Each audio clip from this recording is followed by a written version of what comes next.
capital is not something that falls from heaven.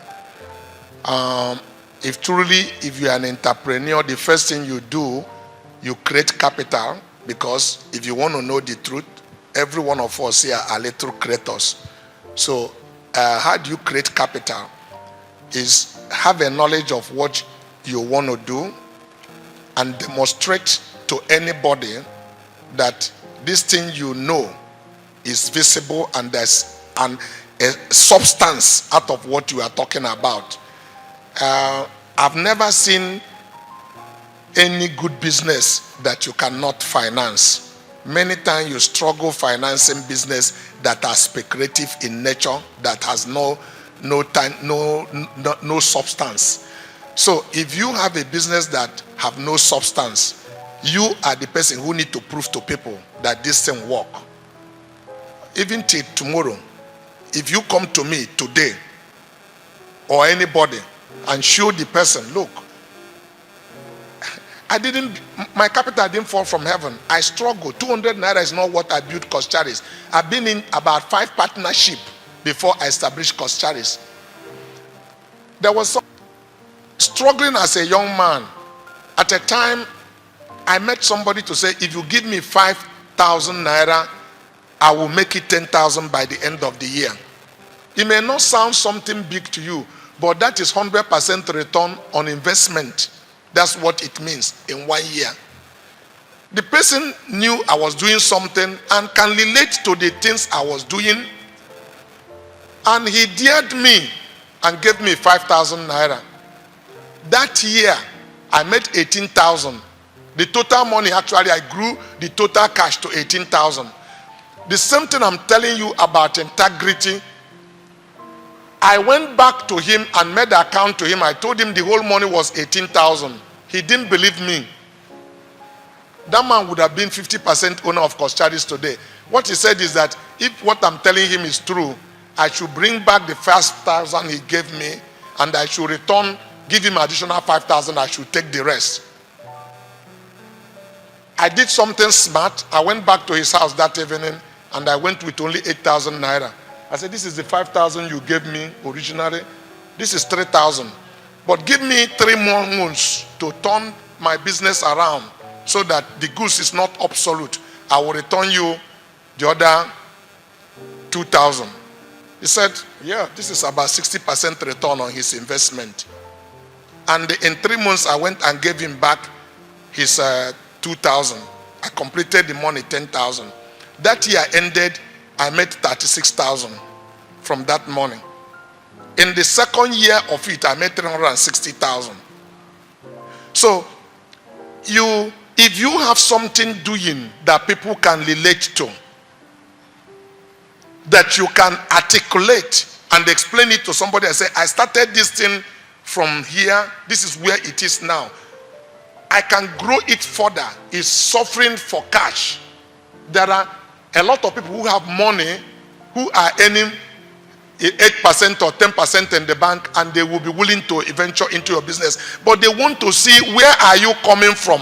Not that you jump out of school. Tell him, I just finished an entrepreneur school and my head is scattering now. If you give me 10 million, I will make it 100 million. Nobody will do that. If that person did that, his sense is not correct.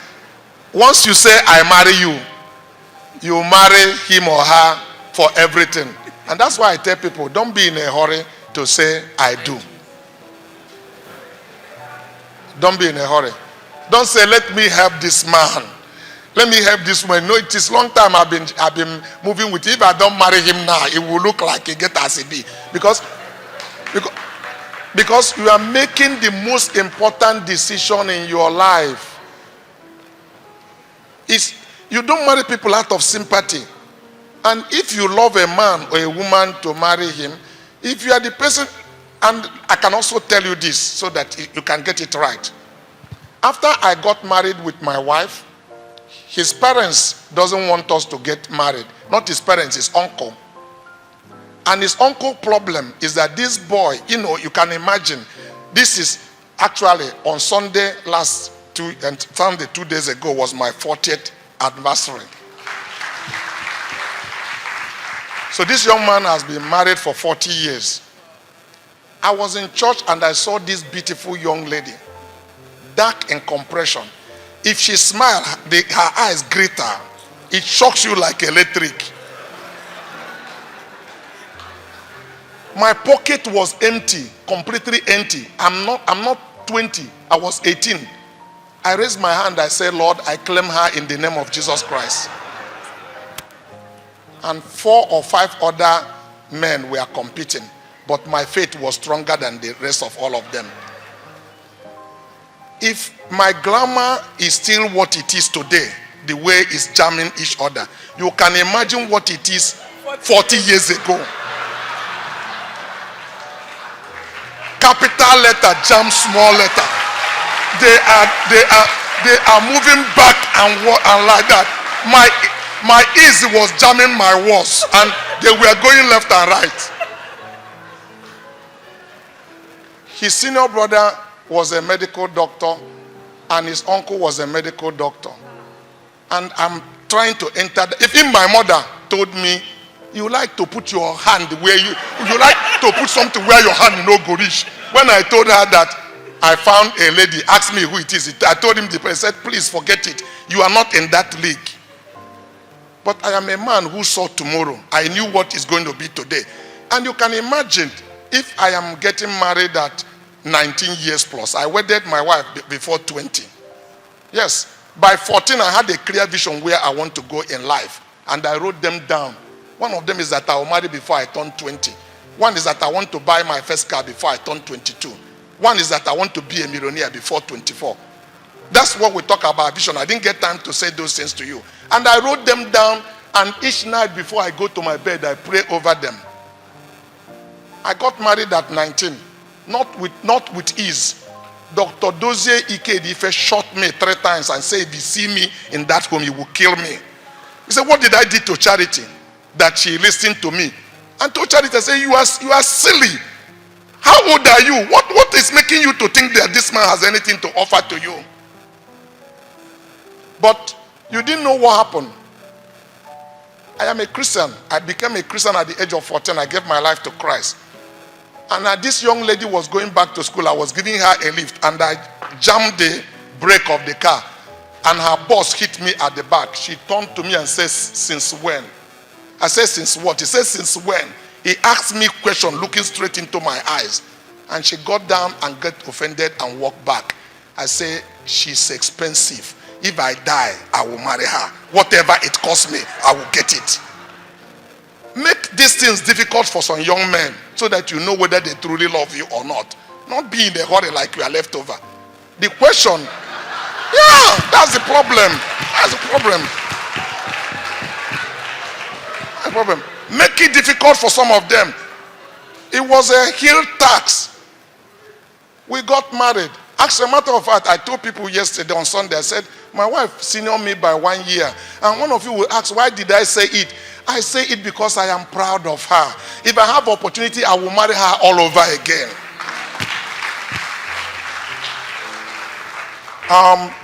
The real point is that if you marry a man or a woman, it's for better, for worse. Everything you have is that person. My wife supported me. When I lost my capital, she took a job and she was earning 85 naira. And she brings it back home, and I decide what to do with it.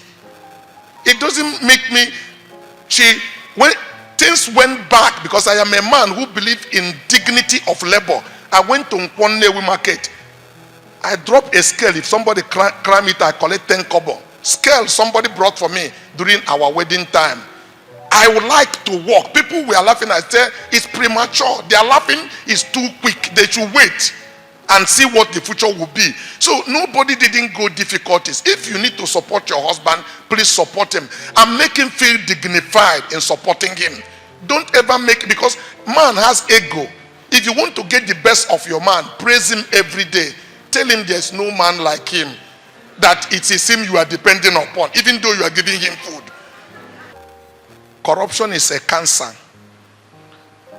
How do you describe a cancer? It's a growth in a body that sees the blood vein and suck the blood, make himself to grow. And when he grows, he's growing inside the body. When is continue to grow, the body die, that cancer cell die inside the body. We need to rid this country of corruption.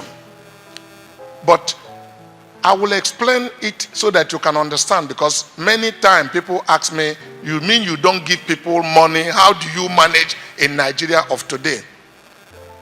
Initially, it was very difficult when you are starting small. What I consider a bribe is where I give you money to induce you to do what I want you to do. But there's what we call extortion. Extortion is where you use your position to make me do things against my will. Even though I had that an armed robber met an Igbo man and say your car or your money. He said, let me think about it. But the real truth is that you don't need to think about it. You should let him take the car so you can work hard.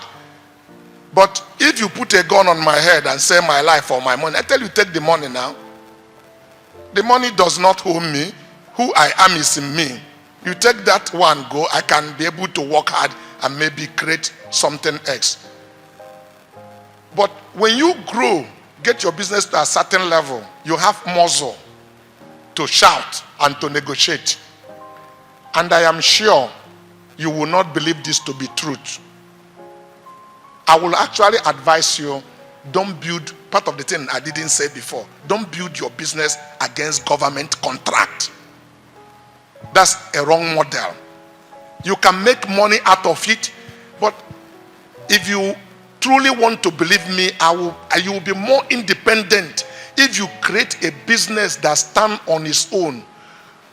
Public holiday, afternoon or Saturday, government come or no come, because soldier go, soldier come, barrack will remain, so that you create something on your own that you can be independent of. You can't build your business on such systems. Let me answer the question now, and I drop the microphone. The question you ask is, how do I deal with it?